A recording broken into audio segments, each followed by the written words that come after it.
Positive. Anong yung result ng habeas data, attorney? Babasahin ko na lang po. No? Before this court is a verified petition for writ of habeas data filed by petitioner Marvic Vic Soto, praying that this court issue a writ of habeas data. Finding the petition sufficient in form and substance, let a writ of habeas data issue, directing respondent Daryl Yap to submit a verified return of the writ within 5 days from receipt thereof in accordance with the rules. Set the petition for summary hearing on January 15, 8:30 in the morning. Furnish the respondent a copy of this order signed by the presiding judge. So the writ was issued. Yung summary hearing sinatin doon. Pinapatigil na, boss? Or... So in the meantime po, the writ was issued. So ibig sabihin po, yung hinihiling namin doon sa writ was issued. Granted.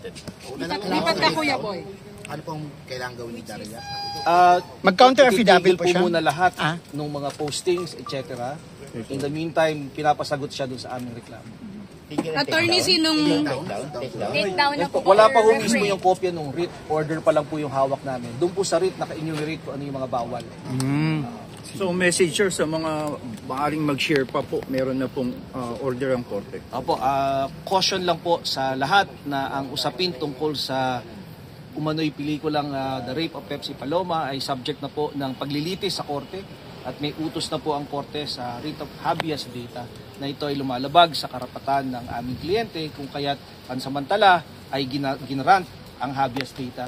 Ibig sabihin ay tigilan po muna natin ang pagpo-post, pag-share ng mga bagay na ito hanggang sa ito ay mapag-usapan sa hukuman. So subjudice na... Sino required na mag-attend ng summary hearing? Daryl Yap and all other persons acting for and on his behalf. Okay. So kailangan personal appearance siya, hindi pwedeng basta attorney lang padala niya? Nasa kanya na po yun. Sir, kailangan i-take down yung mga naunang post. Kasama po yun sa hinihintay down namin sa writ, no? Kasama sa hinihingi namin yun. At wala pa kaming kopya ng writ, yung pinaka-atas ng korte. Pero sir, ang subject lang ng habeas data is the teaser. Kasi movie, wala pa. Kasama po ang film. Pati film. Yes po. So hindi na po dapat ipalabas? Well, he will be at his own risk. Okay, thank you.